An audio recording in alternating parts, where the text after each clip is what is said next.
I would commute from home sometimes, like, because my parents are in Long Island. I would take the Long Island Railroad to the city. There's a lot of time to think. There's no phone back then, like smartphones. I was just like thinking, like, what do I want to do? And like, I remember like mid undergrad, or maybe it was master, I was like, like, I want to make my own genre. Today's guest is one of those people that I see what he's up to, I listen to his music and check out his projects, and it gives me so much energy. It's like a triple espresso of creativity or something like that. I'm Jason Heath. This is Contrabass Conversations, and we're talking today with Tomoya Amori, who is really one of the most well-rounded musicians I've ever met. Definitely the only podcast guest that is a professional bass player and teacher who also subs as a percussionist, yes, in the Metropolitan Opera Orchestra, and is a multi-genre cellist, I believe is the label that he uses. He is deep into jazz, deep into classical. He and his wife form the AKDuo, and they explore jazz, classical, pop, fusion, composed and or arranged by Tomoya. Wow. This was a fun conversation. This will certainly be the first of many. He's got so many cool projects going on, just a very inspiring person. Everything we talk about is linked up to in the show notes, and definitely we talk about this in the episode. Follow along with AKDuo on YouTube, because Tomoya is doing this cello vlog where he just sits down with the cello and documents his creative process. It's super interesting for anybody like me who is interested in creative process and how people's minds work when they're creating music. So let's get into it with Tomoya Amori.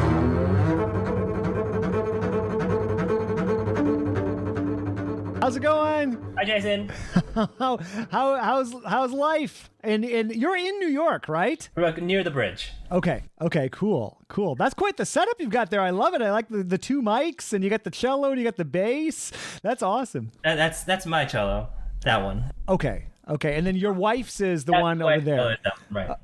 Okay. Wow. Now, is that carbon fiber? Is that a Lewis and Clark, or what is it? No, it's a Mezzo Forte. Okay. I think it's a newer company. It's based in Germany, Mezzo Forte, Germany. Interesting. It is, because actually I tried out the Lewis and Clark, when it was popular. I mean, it's still popular, but I tried this one. This one's really good. Okay. Because I've only, in terms of I don't think I've ever tried a carbon fiber cello. I'm not much of a cellist. I play a little, but nothing, not really. But, but I did try one of those Lewis and Clark carbon fiber basses this fall, and it's very interesting. I don't know that I would get one. I didn't not like it, but I don't, I'm not sure. Right. Actually, I think when I was in school, or maybe out of school, there was a youth orchestra school in the city that had a set, like the violin, viola, cello, bass. So I went with my wife, and we tried the bass and the cello. And the cello, surprisingly, I thought it was so heavy. I don't know about I think the bass too. It just felt really heavy, like weight-wise, and also kind of like playing-wise. Yeah, that was my impression with the bass. I was trying it out actually in Australia. Ben Puglisi, this wonderful luthier, has a shop in Melbourne, and a whole bunch of bass players. It's a bass event, and everybody kind of had the same impression. They were like, oh, okay, but yeah, it just kind of felt like a tank. Yeah. Right. Yeah, exactly. And then after that, I mean, I got this in March actually. Oh wow. 2020. I ordered it in January, I think it was January 1st or something, 2020. I got it ordered. I went to this company in Long Island that they had it, and then they could order it directly with the company. So I got the first batch. It was broken, like the top was shaved off. Oh. And like, hey, do you want to keep it? We'll give you a discount. I'm like, not really. Can you order a new one? And then they got the new one out, and it came right in March. So it was like the day I picked it up, it was like maybe the day after was the lockdown or something. Okay. One of your yeah, that's how it goes. We moved into where we are right now, like right as the lockdown happened. I think we bought this place and then 5 days later, shelter in place happened. So right. But it's great. Well, thanks for being up for chatting. I totally appreciate it. Of course. Thank you. I've known you forever. I mean, I actually didn't know. I listened to two of the podcast. The conversations. Yeah, sure. And you said that you've been doing it for, did you say 17? Wait, 13 or 17 years? 13 years. Isn't that crazy? I had no idea because I always thought that you wrote blogs. I thought that was the thing. Like when I was searching for bass things, you always came up and it was like you have the blog of, the list of things and like what you thought, your impressions and all that stuff. Yeah, that's what I started doing back in 2005 or something like that. And then I started this thing up in 2007, January 1st, 2007. And I was really into podcasts, like when I got my first iPod video and discovered all these, and I thought there's got to be a bass podcast. And there was a bass podcast before mine. It was called the Double Bass Cast, and the person who did it, Peter, I forget his last name, but he was in the Canary Islands, the Symphony of the Canary Islands, Tenerife, is that what it is? And he did, I think, 6 podcasts and then disappeared. And so I started up, but it was, I can't believe I took some time off though I did it for a while and then I got really busy. And then about 5 years ago, I booted it up. So it's almost like I have 2 podcasts. Like I had one and I just lay fallow for like 5 years. Yeah. Was that when the podcast sort of first started? Like, yeah, I mean, 2005 is kind of when they became a thing that people sort of did, because that's when Apple added podcasts to iTunes. And then, but it was still, I guess you could say, relatively early days. It was definitely hard to get people to agree to talk to me for it, because they were like, who are you? What's a podcast? Why should I be on it? And okay. But it's been fun, man. It's been so fun to do because it gives me an excuse to do like what we're doing now, which I'd want to be doing anyway. But it's just like a convenient way to like talk about what we're doing and music and life and all that. So I'm glad, and I'm particularly glad I have it going during the pandemic, because it gives me something to do besides stare out that window like I've been doing for the last 6 months. Yeah, I actually started something just a couple days ago. It's like a vlog that I started stuff. So it's out, I come here this is my practice room / recording studio, everything music. And I just come in here, and what I usually do anyways is when I practice, I put my phone in front of me or, to the side, and just like, I talk to the phone, I'd be like, okay, today I want to practice my intonation and my rhythm. And then later I'll just watch, I'll watch my practice, like, oh yeah, I sound good, I sound bad, oh this is really bad, this is not bad. That's what I just do as like a recording myself, with my phone. Yeah. So what I do is just in the morning, I started this past Sunday. So I have like 5 videos out or something like that. It's pretty long. It's just like me ranting and talking about, how to play, how I practice. Like I do a lot of jazz things on cello, so it's like how to bow on the cello, like these concepts of like different slurs and different articulations. And I did a video on like pitching for jazz on the cello. Bass players know already, but sometimes they don't. A lot of times they don't. It's true. I did one on drumming on the cello because I have that carbon fiber, so I'm doing a lot of tapping. Wow, I didn't know you started doing that. Are you putting them out on your YouTube channel or on Instagram or YouTube? Actually, some people ask me things. I have a couple YouTube accounts. I've had a couple YouTube accounts. The one I'm using now is the duo with my wife, the AKDuo. Yeah, the letters AK and duo. That's what I've been doing mostly.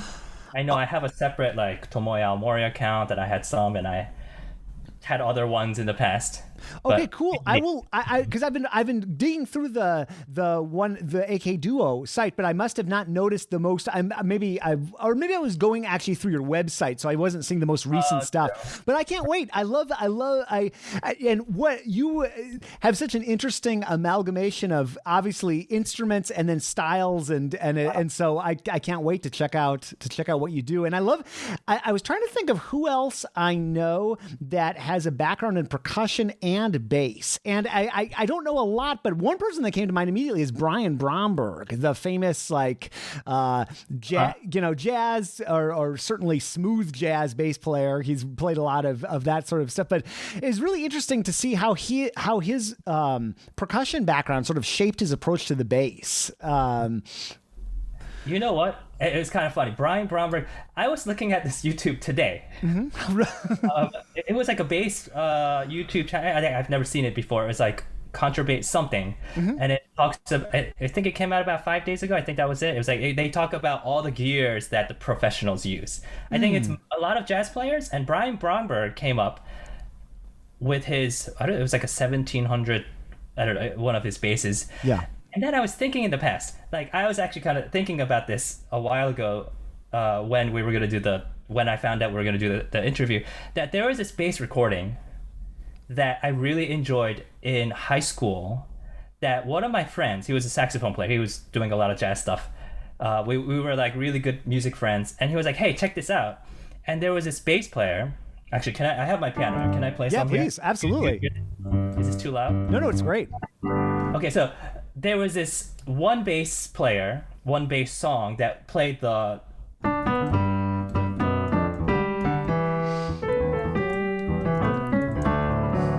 And it was like a solo bass, and it was using all these double stops, and I was like, wow, that's like the coolest sound I've ever heard. And then now that you mention it, and then I was like connecting the dots, I just searched in Brian Bromberg. I knew the title was of the album was called Wood, and I did it, and it's that. It's that, yeah. It's that.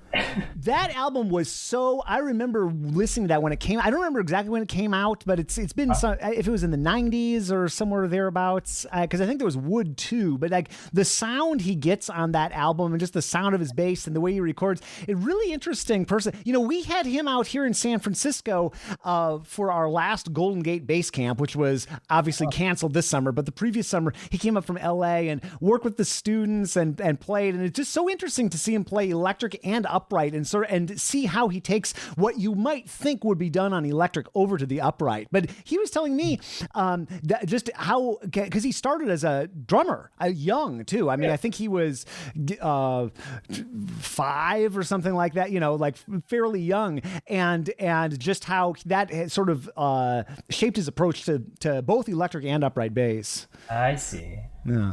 I don't know much about him. Possibly I've heard a lot of his stuff, but it didn't. Yeah, you might have. I mean, he's definitely been on a lot of recordings, and yeah, that Wood, and I think Wood 2 is the follow-up album. That's sort of what I've listened to the most. But yeah, that's crazy. Yeah, I found that out. I remember the album name was Wood, and that's all I remember. And it just had, I don't know, just this moment of today. It was kind of funny just now, actually. Well, how have you been? It looks like you've been keeping busy during the pandemic. I mean, at least based on doing projects certainly with your wife, and now doing this. What have you been up to the last? I guess it's been 6 months or so. And by the way, my wife just came home. We have a new dog, so if you hear any freaking out in the background, that's my dog. Right. Okay, welcome. No, I mean, I'm a very indoor kind of person. Okay. I'm enjoying it a lot. Yeah. Of course, you know, it's hard for a lot of people. I'm very fortunate. I actually started teaching at a private school just 2 years ago. 2 years ago was part-time. Last year was full-time. And I got full-time when it was October. So it was like right before we got out, you know, I had to stay home. So work-wise, I was very fortunate that I could keep that, and I'm just teaching remotely. You know, it's starting soon again this school year, and I'm very happy for that. I'm very lucky for that. But besides that, project-wise, yeah. So because we were home, my wife and I were like, well, we have a 4.5-year-old son, so that is still a lot to take care of. So on our time that we have, we decided, let's just keep doing our AKDuo things. We've done it in the past, but we were like on and off. Like we compose our own stuff. Sometimes we do some covers. I usually record all the stuff, like, you know, the piano, the drums, the bass, and percussion, and like all that stuff. And then we both put our cellos in at the end. But we started doing that more. We we got a new composition. We didn't record it yet, but you know, we had time to sit down and record. Cool. And then mostly that I'm very happy about is that I'm practicing. Nice. I would love to know what practicing looks like for you, because I had a little tiny moment in my life, like I play bass. I do a lot of electronic music stuff, so I'll have some gear around me, but bass is essentially all I play. But I remember I went back to school and did music education. I got a music ed degree, and I remember in my practice room I was surrounded by, at one point, oboe, trombone, bass, snare drum, and piano because I had to do something. Most of them pretty atrocious. But I remember someone walked in and just looked at me in total confusion, like what are you doing, bass player? But what does practicing look like for you? Are you rotating between instruments, or what does that look like? Well, when I was young, I did, of course. Okay. I had a more classical approach to things. I started with piano. I don't know how, maybe it was like 4 or something. My mom plays piano. So, I just like banging on the piano, Yeah. And after that, I started doing drums. Because apparently, I don't know, I think I was like 5 or 6. Apparently there was a show somewhere, like maybe I went to a concert, maybe my dad was playing, I don't know, something. And then I started loving the drums, the drum set, actually. So they got me a drum. And my middle school drum teacher, that was my dad's friend at the time, and he's a great saxophone player. It's Glenn Heckinger. Amazing jazz saxophone players, and because you're a jazz player, you play a lot of instruments, a lot of them. It's just the way it is. You just kind of rotate yourself a lot. So he taught me, I remember still doing he's like, okay, this is called the rim, it's like click. I was like, wow, that was so cool. Like in the middle of my living room, just like standing with one drum with him. Wow. So that came. And I actually thought that was the end. My dad plays bass. He plays a lot. He still plays. He played a lot with Sir Roland Hanna, the pianist, and just does a lot of jazz, and also studied with Homer Mensch. He plays classical too. Sure. So one day, I remember we were in Japan for like a summer vacation, and then he was like, hey, you want to come here? I was like, oh yeah, what is it? And he's like, hey, sit right in front of me. Here's the bass. I'm like, oh, why are we doing this? And he's like, you want to learn bass? He's like, yeah, why not? It kind of started. It just started. And then, I just started doing it. Apparently he got, my dad is close with Colstein, with Barry, and his father, Samuel Colstein. So apparently he found a half-size bass at the time. And at the time it was very rare. Yeah. Smaller fraction size instrument, so he got me the half size, and that's how I started bass. Wow, that's great that your dad has an association with Barry, with Colstein. Guys, I saw there are a bunch of videos of you like demoing various things from Colstein. Exactly, yeah. I mean, through that, because I've been to him and I bought my first instrument from him, and he's the only person I know actually still. Yeah, well, he's a sweet guy and great person, great in the bass world. I went up to Baldwin, and I think it was 2018. I went to New York for a week and just did interviews, and one of my trips was up to Barry and to see Colstein and take the tour, and super cool. What an operation.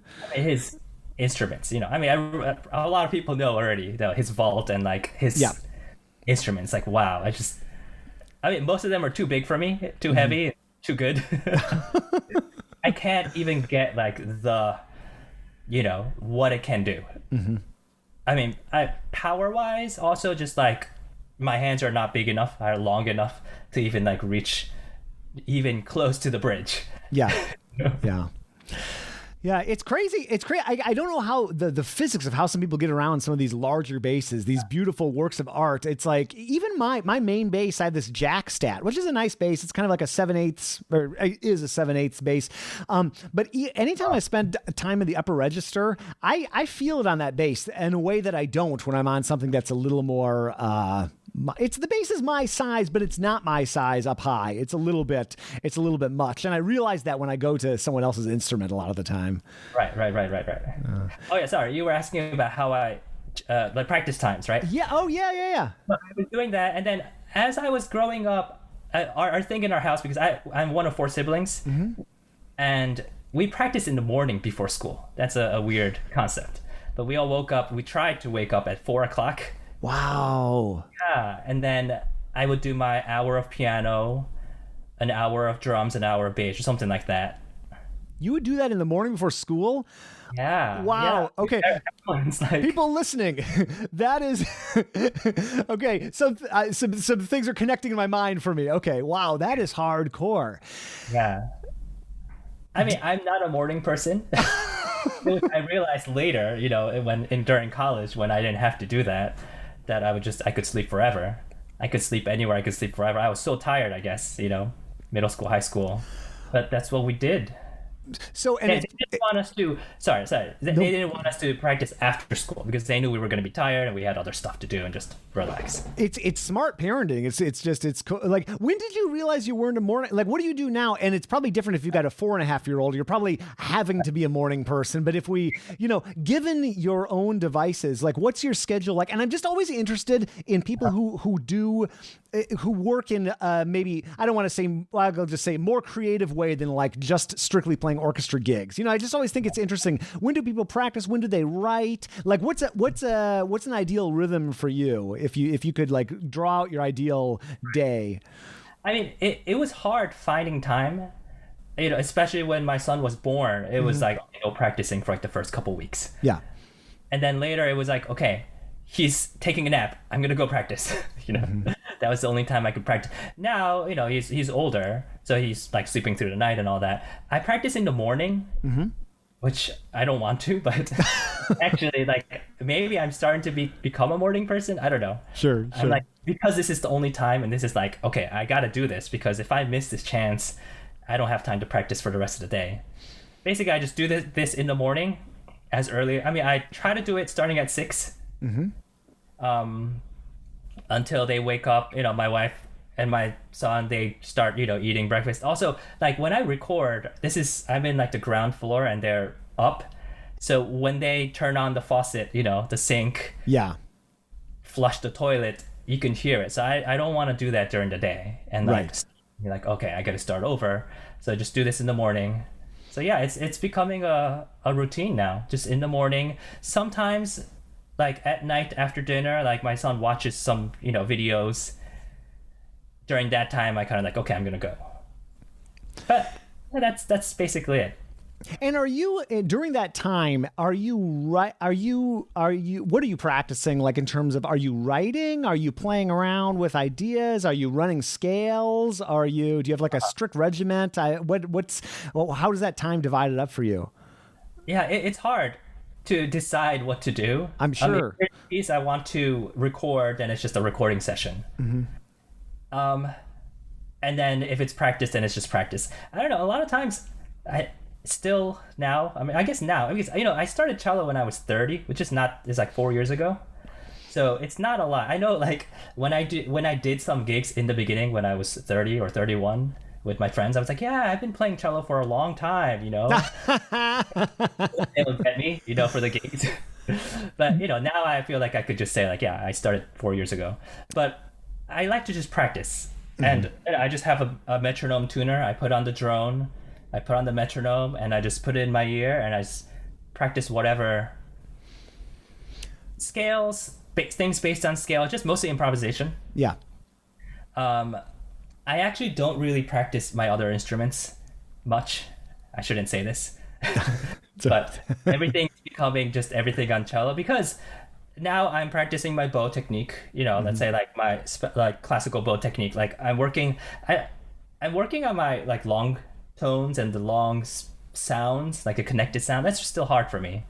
It was hard for me on bass too, but well, it's interesting because I play a little. I've never played a cello gig in my life, but I certainly play a fair amount of cello. And I used to teach high school orchestra, and I ended up just demonstrating mostly on violin. I started on violin. I am no violinist, but I realized how useless it was to demonstrate on bass, because I'd have to tell my whole orchestra, hold on, and I'd like go to the back of the orchestra. Everybody turn around, and like, it makes no sense as a violinist. They're like hearing these low pitches. They can't see my bow arm. So like, I realized the value of violin, and like I can move around the orchestra and that type of thing. But like cello, first of all, I pick up the cello and it's like, all right, I can kind of play this thing. And then I play it for a while, and I realize how much I can't really do on the cello. Like, how is, this is a super broad question, but how do you think getting into the cello these last 4 years has changed your bass playing? Like, it certainly must make you think a little bit differently. And I remember talking to Dashun Zhang about this, because I know he's gotten more and more into playing the cello, and he's even played concertos and the like. So like, how has that changed your approach to bass? The biggest thing, not to be negative, but it just makes me think that bass is so hard. And I hurt my body. I mean, actually, it was the thing. I hurt my body playing bass. There was a time, like when I first started school to a couple years after school, I was just doing bass, and the gigs. It was like every day of gigs, freelancing in New York City, New York area. It was just, and doing that in the subway, trains, and like in the middle of the night, and then after a while, with the car, I just hurt my body so much. Yeah. And then I got into like a smaller instruments, like this instrument that I got. It's a Bob Spear bass. Okay. That he has this Carleen Hutchins. What is it? Yeah, I'm familiar. The Hutchins concert. The Hutchins is that a Hutchins based? Is that a Hutchins design? It's based on it, and I asked him to make. It's a 38-inch bass, so it's kind of like a half-size string length with a full size, or maybe he says it's a 5/8 body. So it's like a fuller size body with a smaller string length. And actually, for folks, because like you and me and like 4 other people might know what Hutchins is, but like to describe the Hutchins, that Carleen Hutchins made this set and fill in the gaps because I'm not that familiar with, but made a set of like acoustically well designed. I don't remember by what metric, but instruments ranging from like a little tiny violin up to this like big old thing. Which actually out here in California, Joe McNally, who directs the Hutchins Consort, he has one of these Hutchins basses, which is like a thing. It's easier to play than you might think, but it's like you would not want to be hauling it on the subway in New York City. And then Mark Dresser at UC San Diego has another one, and I've been amazed at how I would not want to play that as my main instrument, but I'm amazed at how easy it's easier than I thought. But so that one's probably like the next size down, right? That's like the. It's actually not in the specific size. Okay. I think the original has like 8 instruments or something. Yeah. I think the lowest, like the sub contra. I think it's like a fourth lower. I don't remember exactly, but yeah. I forgot. Yeah, I forgot. And then there's like the bass, which is bigger, and then there's like a smaller size. So I think the original ones, there was one smaller than a regular bass size and one bigger than that. Yeah. So this was kind of like based on the proportions. I asked him to like just keep the proportions, but make it more like a traditional bass. I know he has a couple more. Cool. I think Paul Unger, Fort Worth. Okay. Yep. Symphony, I want to say. I think he had one. A 5-string too. This is also a 5-string. I thought looking at some videos, I thought it was a 5-string. So that's really cool. Originally, my thought was tuning this in fifths tuning, so that I have a high E string. So like a cello tuning down an octave plus a 5th string. Is that the tuning you have on it right now? Actually, no. Right now I have it in regular fourths with the low B. Okay. I did a concert in Cornell with the cellist there, and I had to do it. It was a new music concert, and it was just it just made sense for me to put it back in fourths. And then ever since I just did it, put it back. And mostly I'm playing cello mostly now, and then bass has become more of like a rhythm section instrument. And I'm playing mostly just like pits and like jazz things. So for jazz especially, it just makes sense for that, the hands to be very close. Right. Well, when did you start experimenting with fifths tuning? I'm terrified of fifths tuning, by the way. I love the idea. I do so much like playing on other people's instruments. Well, not these days, so maybe I should try it now. But it's one of those things that I'm super curious about, but I'm worried that I'll love it, and then I won't be able to like play fourths tuning. I know that's irrational, but like, when did you start to dig into that? I don't know. I mean, so at the end of my college years, I started with Homer Mensch, actually. I know you were talking about Homer Mensch with your last interview. Like, I was Homer Mensch's student for like over 10 years. I studied with him since like, I want to say 5th or 6th grade, because my dad introduced me to him because he was studying with him at Queens College. And then he brought me to pre-college and he brought me to college, and I was there until he passed away at my 2nd or 3rd year of college. So I was one of his last students. We went to the hospital for lessons and all that. Wow. Yeah. But after that, I studied with Al Laszlo. And then towards the end, like my last year, I really didn't know what I was going to do. I just liked playing, and then I was like, okay, maybe I should just think about a job, doing orchestra auditions. So my last year, finally, I was like, okay, I'll do I'll practice those excerpts. I practiced them before for studio class and stuff like that, but it wasn't really like really practice for a purpose. Okay, I'm gonna do this for the audition. So after that, I started practicing more. I was still in force, of course. I had different ideas back then too, because he has this thing where there's a pole that he rests the instrument on. Yeah, I love that idea. Although it's really hard to bring to gigs. Yeah. Describe that for people who, because I know what you're talking about, but many people might not. People have described it as like a cinder block with a pole in it or something like that. Yeah. So the basic idea is, like when you stand straight, like with, I don't want to say good posture, but like just not thinking about the bass in your body let's say you're standing and you're playing, the bass will most likely tip to your left side. Yes. So this is something just to hold the bass in place so that you don't have to feel like you're holding the bass with your body or your hand or your left hand or your left thumb, things like that. So he just thought, okay, I need something on my left side. So a lot of times during lessons, he would use the end of a piano bench. So he would just lean it against the piano bench and just stand straight and just play. So it just felt a little more balanced for the body. Mm-hmm.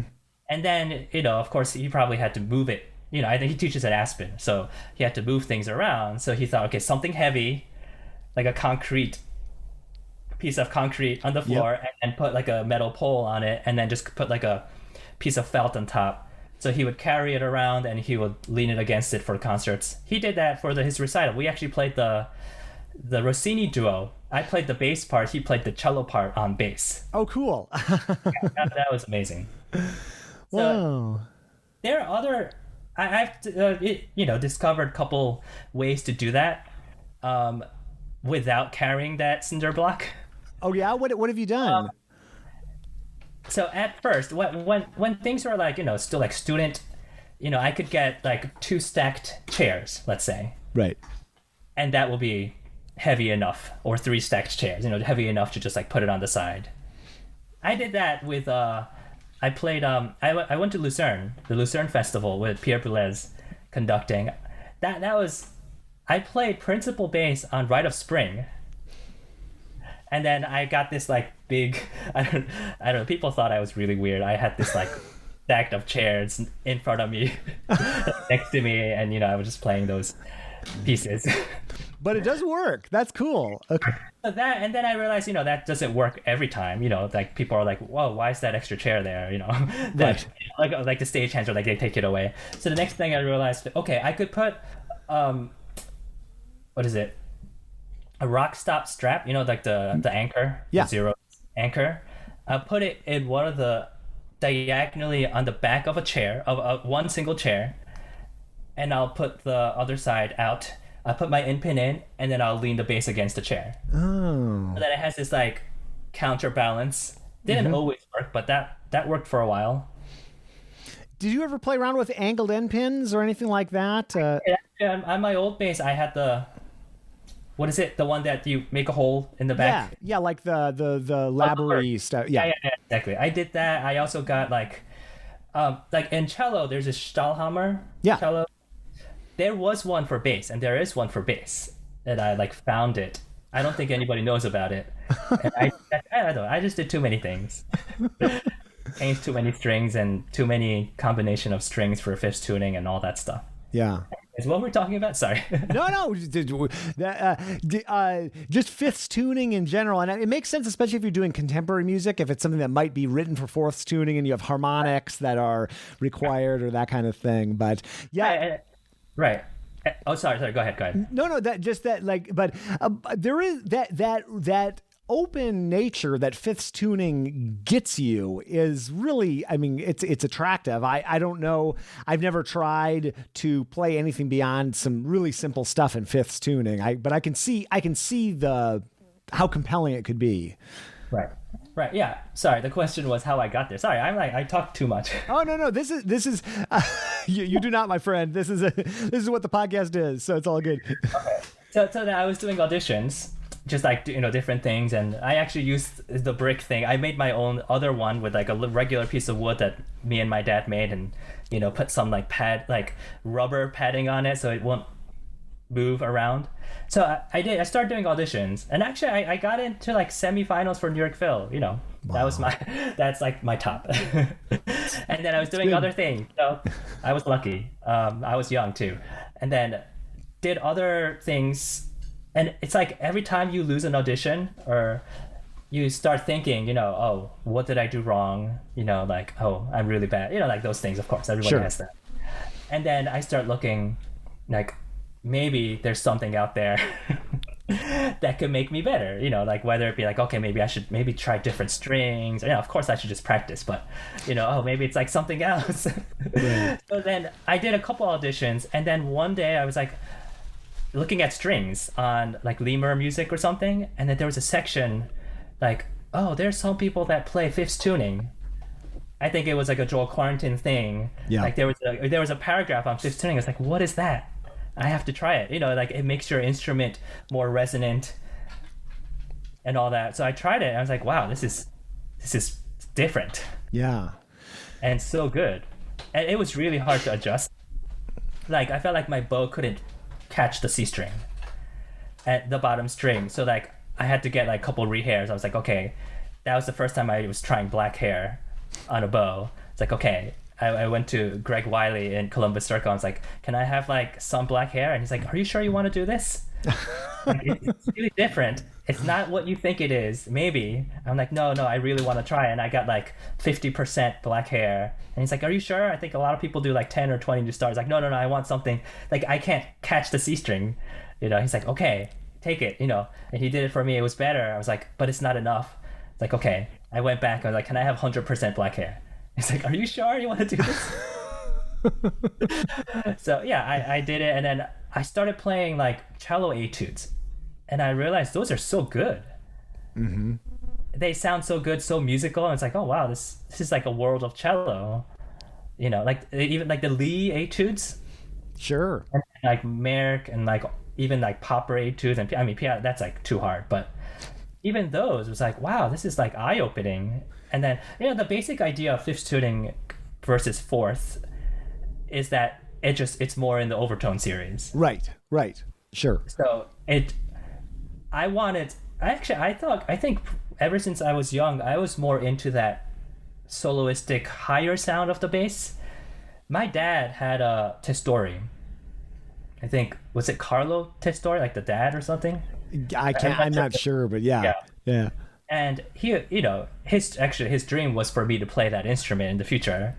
And I did play it for some things, for like concertos, like concerto competitions and like all that stuff. But like later in my life, I realized like, okay, this instrument is too bassy and too low and too like, I don't know, it didn't have the voice that I really wanted. Mm-hmm. And then I realized in fifth tuning that it gets that like higher frequencies, because it's more open in the higher frequency. I feel like fourth tuning has this like organ type sound, slow sound that has it's like an extra sound on top of the note that sometimes we think of it as like noise sometimes. Mm-hmm. When we play loud, it has like the kind of sound. Yeah, it's like a muskiness. There's like a little And that is basically like the advantage, like what people think of bass, and that sounds amazing. Like I sub at the Met Opera sometimes on percussion, not on bass. I haven't done it, but when I'm there, I'm looking at the bass section. I'm like, wow, those guys, like that sound. Even when it's just one person playing. Like back then it was Tim Cobb playing. I remember him playing like one of the, I think it was the Shostakovich something. I don't know what it was. I was just like sitting back in the percussion section because I had a lot of rest, and then there was this section like dun dun dun dun dun dun dun dun dun. I was like, wow, that's like so good. Wow. I mean, of course they have great instruments and they're amazing players, but that sound that they get, like later on, like I was really like into fifth tuning, and I was like, everyone should play fifth tuning, and like fifth tuning is the best, and then realize like they're pros and cons. Of course fifth tuning is harder for the fingers to like shift around. Yeah. That's why I got a small instrument so that I could do it, and it still is a little big. I love that you sub percussion on the Met. You know, you're now the third. I didn't know this was going to happen, but you're the third person I've had on the podcast now who plays percussion in the Met. I've had Rob Knopper on. I've had Jason Haheim on. Actually, I just have him on again. So it's hilarious. I thought, yeah, but what? So because I can't think of anyone else who would be able to answer this question, but like, so you playing in a bass section and playing in a percussion section at a high level. Like, what are some of the differences? There've got to be some. Oh, it is similar to start off with because we're both in the back. Yeah, for sure. Mm-hmm. We're like, you know, like bass players, we like look at everyone else and we like try to fit in, or like we know when people are off. You know, we know what people are doing. That's true. Percussion too, like percussion even more sometimes because you know we're just sitting. Especially in an opera where we play like the overture and then we have nothing for like the first act until the end. Right. You know, I just love watching people play. But I don't know, playing. I mean, of course, playing wise, it's your string section on bass. So for me, you know, I just like eye in with the concertmaster or the conductor or like the section. You know, like fit in directly. Percussion, sometimes it's a little bit like we have to stay together. Yeah. Like the section has to stay together, even if I don't. It's hard for me sometimes, because when I play, I'm always like I'm listening to the orchestra, and then sometimes I'm not with my section. You know, but especially things where I'm like, you know, playing bass drum and the snare drum like, you know, you just have to keep it.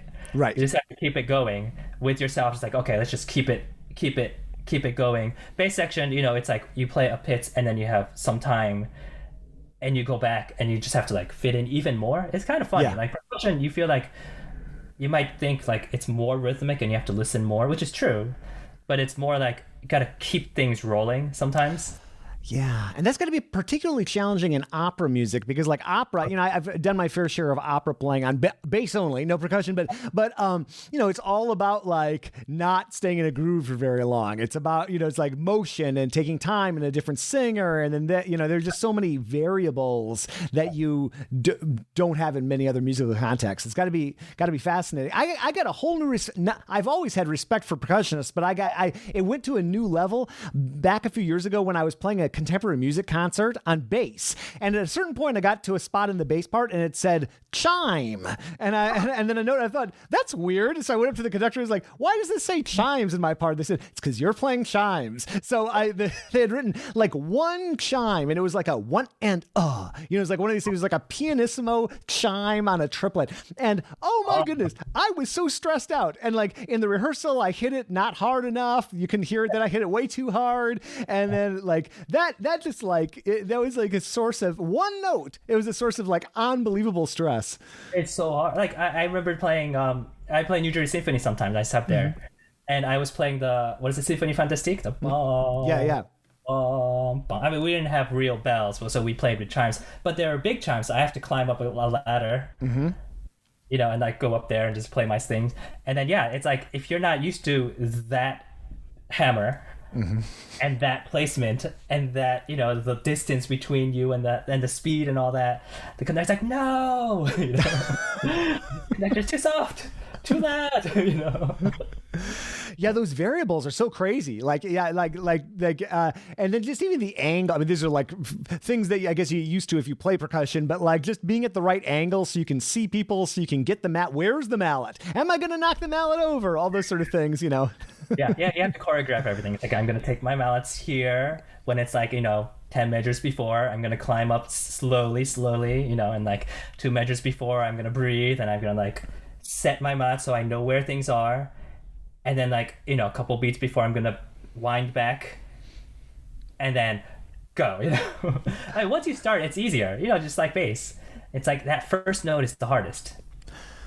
It's so interesting. So you're gigging as a bass player and a percussionist, and then are you playing? I mean, again, nobody's playing any gigs right now, essentially. But like, were you doing some playing on cello too, beyond the duo, or? Yeah, actually, like when I started cello, like, you know, when I told them, I've been playing cello for a while, you know. So gigging on cello too. That's so fascinating. Yeah, I did a bunch. Like, I was really lucky because my wife does some gigging. Yeah. So she gave me a gig. So, you know, it was like Hans Zimmer like pop tour, and I was in the section, like in the back of the, the string section, like with all the smokes and all that stuff. That's so cool. Those things are so much fun. Like I do a lot of pop gigs like that. That, and then small other things and like quartets and trios and things that come up. You've been into jazz your entire life, essentially. Yes. Okay. So something, I go around and do a lot of different conferences, again, back when there were conferences, and, a session you see at the American String Teachers Association conference or whatever, a familiar pain point for classical musicians, like how to be comfortable improvising, I've seen so many, like how to get your viola section to loosen up and take a chance, and try to explore, and I just think it's interesting. And you've done some workshops kind of along those lines too, haven't you? Yeah, actually, together with my wife with AKDuo, we did a workshop. We called it Be Creative. Okay. So basically, I just took Canon.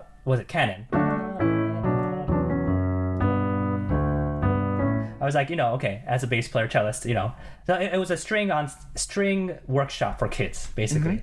So we told them, so actually it was a concert / workshop. So we played our version of Canon. So we had like this like groovy section, groovy Canon happening with I was just improvising on it. And it's like, you're going to do this now. And they're like, no, we're not. Like, okay, get your instruments out. So I just gave them a piece of paper that said, okay, these are the possibilities that you could do, that you can play. And we just gave them like, I wrote out like 5 or 6 possibilities of, like, or, like, or something like that. And then I said, just jump around between those. And then after a while, just like try to make your own thing. And in like Stony Brook area, I think it was like our friend at Stony Brook hosted a summer festival. Like we did one there. I did one at Juilliard too. At the MAP division. I teach there too. I teach there on Saturdays. Yeah. What is that you're what are you teaching there exactly? MAP. I teach bass and percussion. Okay. I have a bass student and percussion students, and I also teach at pre-college too now. I'm an assistant to Tim Cobb. So I used to be the assistant for Homer Mensch, believe it or not. Wow. In his second floor, next to the bathroom at Juilliard. For people who know that, I think possibly that was his room for the longest time, like right next to Mr. Levinson's room. I would go there. I think it was one of like maybe his second year before he passed away. He was like, oh, do you want to just come on Saturdays? So I just sat in, and he was like, oh. And I was like kind of like playing piano, and he was like, oh, can you learn the Dittersdorf piano part? I'm like, okay, I'll do my best. I'll just practice my Dittersdorf. Like I would be like the accompanist basically. Yeah. Because back then too, we didn't have studio pianists as much. Like now we do at Juilliard. We have like studio pianists like every week to come during lessons. So I'll be like the helper, and then he'll ask me like, what do you think? I'll say something. And after that, when he passed away, Al Laszlo came in, and I became Al Laszlo's assistant. So I'll like sub for him when he's sick or he can't come, things like he was also at CCM, and then later he was in Santa Fe with all the traveling. Right. And then now Al Laszlo retired from Juilliard. So then Tim Cobb took over as student. So Tim Cobb and I, we have the studio. Anyways, and then MAP division, pre-college. MAP is Music Advancement Program. Some people call it like the younger pre-college. I think the purpose is for underrepresented communities to audition, and people who don't have the chance, even though they have the talent, to come to Juilliard for a lower price and study with Juilliard related teachers. So that's what I do. That's great. Wow. When now tell me about this private school job. When did that come into the mix for you? A couple years, you said? Yeah, actually I would say 2 years ago. My wife's friend. So my wife went to MSM, Manhattan School of Music for undergrad, Juilliard for master's, and then Stony Brook for her DMA. So her friend at MSM was teaching there. And that was when we kind of started, like we moved to New Jersey. Like we were in the city, we were at Stony Brook at one point because she went to school there. And then we moved to New Jersey. My wife's from New Jersey. And then, so she got this email from her friend. It's like, hey, I'm teaching at a private school, but I'm moving. Like, do you want to take this? And my wife can teach, but it was like it's like what is it? A talented school, a gifted school. It's a small school, but my wife's not really comfortable teaching in groups. Mm-hmm. Whereas I've always taught like groups. Like I conducted youth orchestras and like, did like coachings and like artist in residence, like those things. So yeah, she was like, hey, like you kind of started cello recently. Do you want to teach cello? I'm like, yes, please. Like I didn't even know my Suzuki's, like I was practicing my own stuff, but like I don't know the standard, procedure. Mm-hmm. Like kids who start cello like when they're 5 or something, they go through their Suzuki's, like bass players, you go through the newer Suzuki's. I use like String Builder or like Simandl, things like that. Yeah. I didn't know the protocol. So I was like, oh, this is a good time for me to like get used to it. So I teach like half cello in group classes, but the biggest class is like 5 or 6. So it's just not bad, And then the other half, that was my part-time. I just taught like twice a week cello to those kids. And it was good. It was a good learning experience. And I get to practice in between classes, all that stuff. Sure. And this year, the music theory teacher, she left because she had a music school and she was getting busy. So I was like, like I was already subbing for her. And then they asked me. So I'm teaching like composition theory / actually like music production, which remotely worked really well. Because I use Logic Pro, so like we would like compose together, and I'll just record everything basically. And they're like, yeah, cool. How about add that electric piano sound? I was like, okay, yeah, I was like, yeah, can you add some drums? Like, okay, yeah, it's so cool, Like I think we had a good time remotely, even though it was remote. Yeah, that's one of those things that fares particularly well with remote teaching, I think, is the electron, because it's sort of the medium lends itself to it. That's fascinating. So now obviously COVID, playing opportunities aren't there, but it sounds like you were kind of doing more teaching these last few years anyway, maybe in terms of the mix. Is that kind of the direction you'd been heading anyway? Yeah, actually it's a cycle for me. Mm-hmm. First, like during college, like I just wanted to play because I didn't have a chance. Like I never really did gigs. Like I did some gigs in like community orchestras in high school. Like my dad would bring me to some things and like, meet people. I was always like the teenager, everybody else like older people, And then like college, when I got my first gig, I was like, oh yes, they paid like, I don't know if they even paid. Maybe it was $0, and then they gave us pizza, after, and it was right under Julia. It's like, oh wow, this is so good. It's so much fun. We get to play with people, and like we get free food. Mm-hmm. And then I was doing like all kinds of gigs, like new music ensembles, like touring ensembles. Like, I guess like people ask me a lot for new music just because I play percussion. So right. like, and then like the Boulez thing and like the Lucerne thing. Sorry to no, please say it. There's a funny story with Pierre Boulez. Let's say he came to Juilliard to do this, like what was it? I don't even know. Like he brought people from the Paris Conservatory and us and Juilliard to do some like joint things. Mm-hmm. Oh, it was Elliott Carter like 100th anniversary. Okay. Something like that, like a while, like 10 years ago or something. I was the bass for a piece. I totally forgot. And then I was playing, my best, and he stopped and he's like, bass, you're early. And he's like, this is the first time in my life I heard a bass come in early. Oh. I was like, at the time I was like, is that a good thing or is that a bad thing? I think he meant it as a compliment. That's okay. Hilarious. My wife is a radiologist now, but she was a harpist for many years.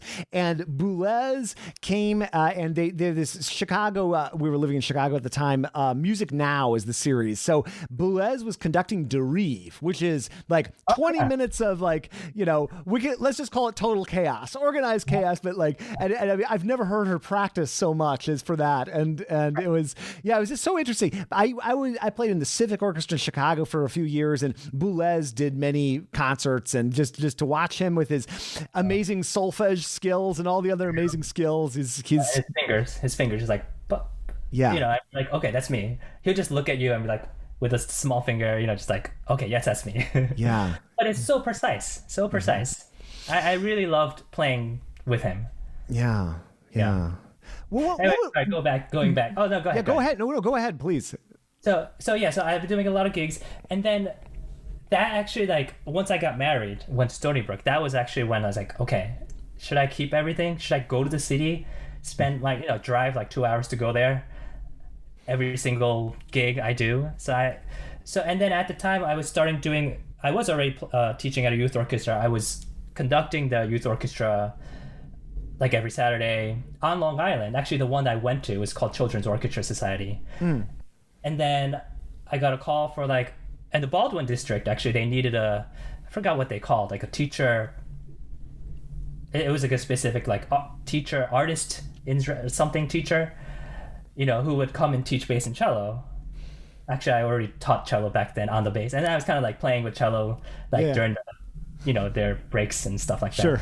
So I was there, and then I was an adjunct at Queens College and also at Molloy College.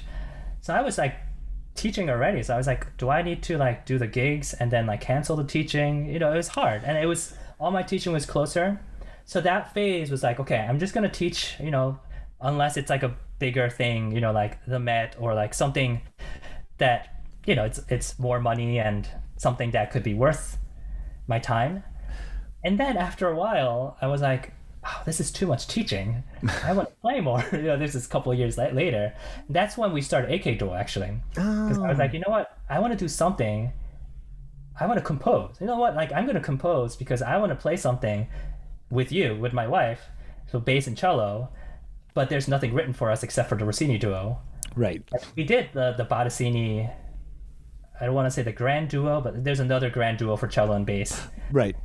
But I don't want to just do that. I was like, okay, let me just go to the piano and like think about something. And that's where like all these AKDuo pieces came, which is like a combination of classical, jazz, pop, improvisation, like all that stuff that I kind of wanted to do. And that's sort of how it started.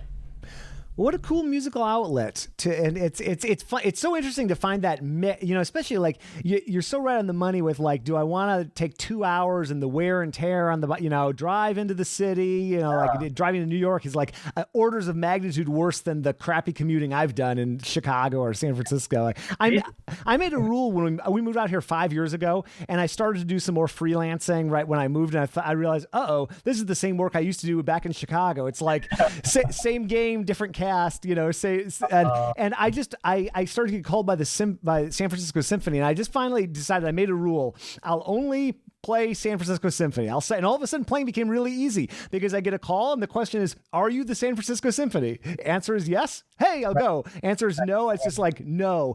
Because it just like, it takes so much time. And then of course with a young child, that's like, time takes on even more preciousness, but still like, you might be the most well-rounded musician I've ever spoken with. If there was, your multiple instruments that you're playing at a professional level, and then teaching all these different capacities at all these different instruments, different institutions, different levels, conducting, composing, starting your own group. You're like, there should be a poster of you and the entrepreneurship section of every school, or just the well-rounded section. It's remarkable. But I guess it seems like you've been that way ever since you were a little kid. So yeah, I think so. There's class, like my dad does both classical and jazz, so like our car ride to school was always the WQXR or WBGO. Mm-hmm. That was the only thing. Like, actually, I didn't know like pop stations. Like, I was kind of like turned off by it a lot, which I shouldn't be. Like, it's not that it's bad or like, of course it's great. Like, right. It's the production of it, it's like amazing. Like, you listen to it and it's like, wow, how do they do this? Yeah. Like at the top level. But like at the time I was like, being a kid, I'm like, I only listen to classical music and jazz music, and then a point where I have to take a bus, with a bunch of kids, and everybody's like, C100, which is like the pop station, right. Here. And I was like, stop it. Like, I don't know what I was saying.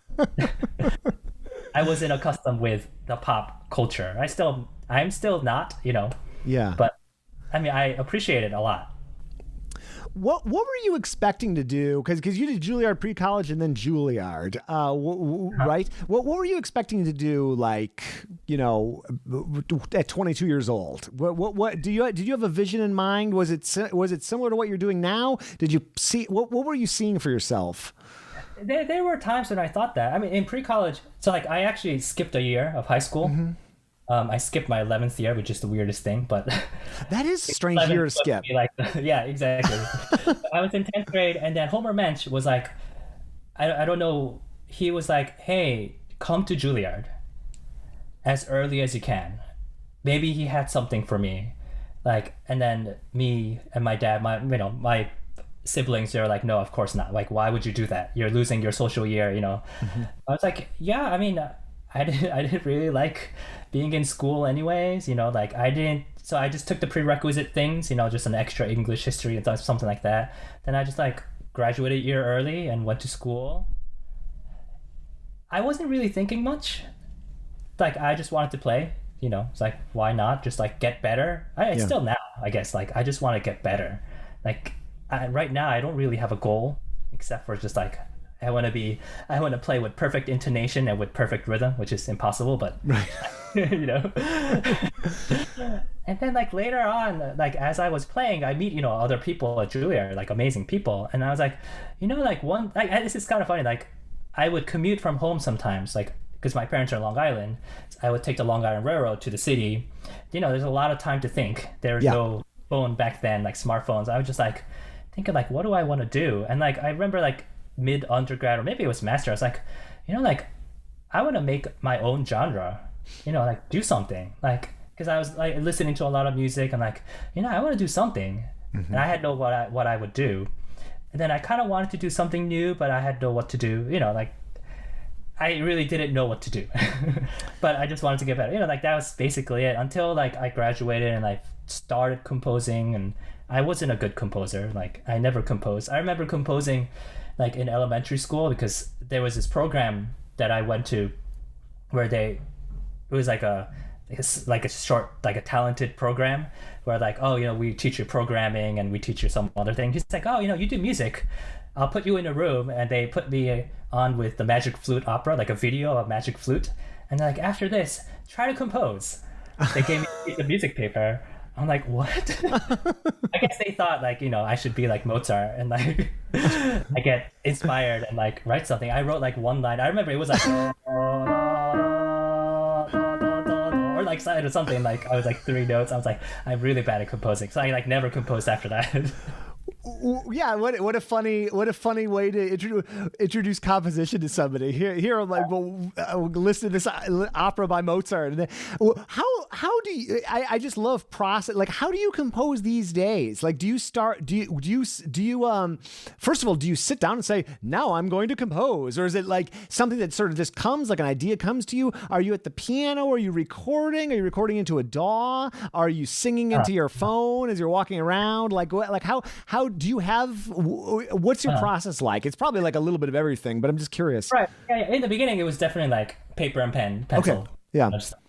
And then I bought my first like small MIDI keyboard. So I connected to the computer. I had Sibelius on. I was like, okay, quarter note, that. And like mostly it was just easier just like doing it by hand and then writing later. And these days, like as I got my microphones and I got my Logic Pro and like all that stuff, it's mostly I'm just sitting down here basically when I want to, when I have that time and I'm like, oh, like something just came up and like I want to do this. I would just sit down and I'll turn on the piano sound and I'll just record. Yeah, like you said, I just sing into it. Cool. That's mostly it these days. Like I'm really bad at notating things. I used to notate a lot. My eyes got really bad. It took a long time, but that's my wife's job now. I'll just record something. I'm like, here. We compose sometimes together, but in the earlier ones, I just said, just listen to this. Can you write this down? That's your part. I'll sing into it. Like, can you write it down? Because it's just too complicated for me to like put the ties and the slurs and the notes. Well, and that's something that I think an improviser's brain would kind of go the direction you're doing too, rather than like starting with, the crafting it, on paper like that, or putting in the bowings and the slurs and the this and that. So, okay. Right. Interesting. Wow. What a cool mix of things you. Hi. Are you going outside? No. No? We're done. Daddy's working a little bit, okay? I'll see you soon. Oh. Thank you. Bye. Sorry. No worries. He's adorable. Yeah, well, it's speaking of, I'm sure you got places to be, so I don't want to keep you too long.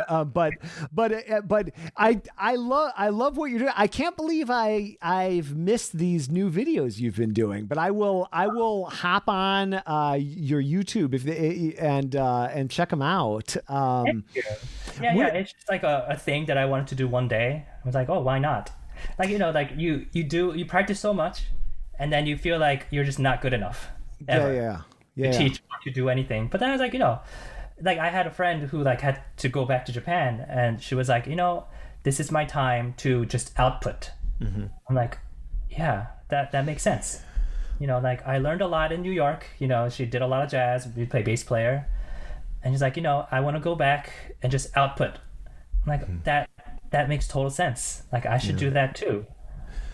It's cool. And I think people, it really resonates with people just seeing someone's process, like seeing how they're putting together something, practicing something, doing something like that. I've been doing something similar. I've been just once a week though, but I've been strapping a GoPro to my head and just filming a practice session. I've been going through these technique books. So I've got I'm trying to screen capture on my iPad and just sort of talk through how I would practice something. And it's been weirdly fun doing those. I have to make sure the strap's not too tight or I get a headache halfway through, but yeah, like mine, it's really bad quality. Like I'm really bad at editing. Like when I really need to, I will. But like for these things, I just feel like, like casual, or is that a word? The better. Yeah, I think so. I know. I hear you. I told myself I'm not going to edit no matter what these videos, which is a little bit dangerous because we just got our new dog and I'm worried he's going to have an accident or something. So that might be on a video. We'll see.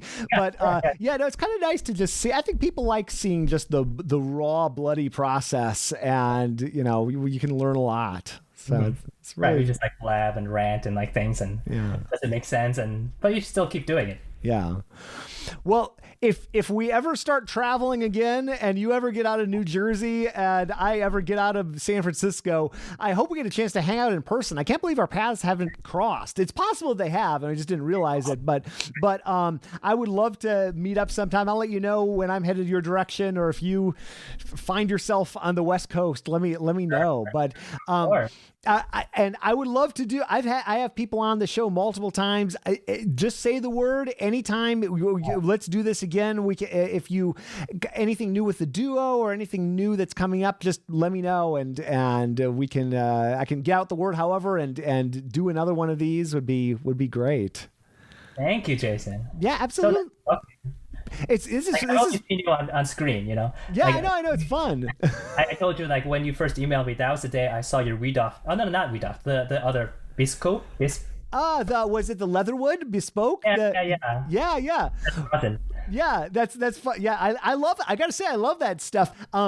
We're having a heat wave here, or actually, it's kind of over. But having a rosin where I can go down to that lower percentage hydration has been great, actually, because it's still got that tackiness that I associate with base rosin, but just not. It doesn't have that. You're familiar with that being in your neck of the woods. That summertime, you go play a summertime pops gig, and you put your pops rosin, your Colstein rosin on, and all of a sudden you have this glue stick and not bow hair. Yeah. I got a hole in my Colstein rosin, in the middle. Oh no. Complete hole in there. Well, this Australian stuff is great, and also the fact that he's based in Sydney, which is a pretty similar climate to here. I kind of think it's probably good rosin for this kind of Mediterranean climate, but probably good anywhere. But yeah, it's good. So I'll send people to your duo site. I'll send people to your YouTube channel. Anywhere else, social media, just in general, I can send people. Yeah, I mostly just do it on YouTube. Okay. it's like you said, like I don't have the time. I mean, I do have the time, but like, just going to the website and like changing it and putting all the YouTube, just like right now we're like, okay, just stick with YouTube. It's the easiest, just like upload and that's it. I mean, we have a Facebook page, I think AKDuo Music or something. We have an Instagram page, like all from the YouTube you can get there. Mainly it's like YouTube, and we're hoping to do some live concerts too.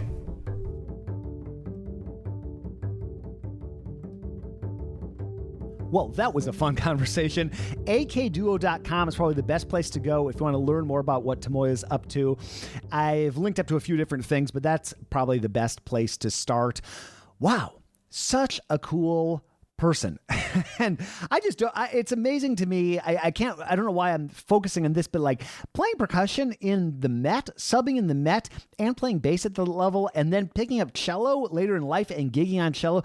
There's no reason that anybody can't do that, I guess, but even if I had the skill, the confidence to be able to operate, and maybe I just haven't played anything for as long as Tomoya has, or I'm just not as talented or hardworking or whatever label you want to use, but boy, I don't know. It's just so cool. He's somebody that makes me realize how many barriers I've built in my own mind, if that makes sense, and how silly they are and how much more I could probably be doing and hey, not even could or should, will be doing. Jason Heath, you're going to sit down, you're going to break out Ableton Live right after this, you're going to break out some devices, you're going to make some music. And you know what? Actually, I have been doing more and more of that here in these unedited intros where I try to share a little bit about my life, apparently.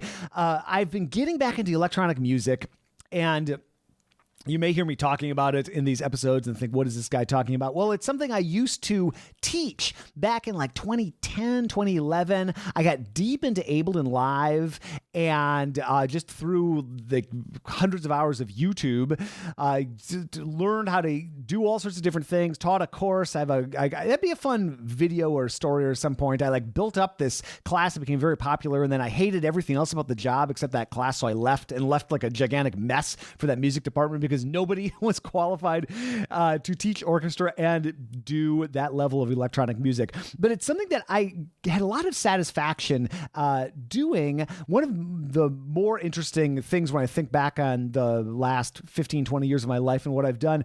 And I got into this really cool rhythm back in 2010, 2011 of making a song a day. And I put some of them up on SoundCloud. They're out there somewhere. I don't even remember the link for that page. I guess I could find it if I want, but I kind of don't want to find because I don't know if I'm proud of those or whatever. But I've been getting back into that groove, doing it both on my iPad using this app called Audio Bus and wiring these different things together, different apps.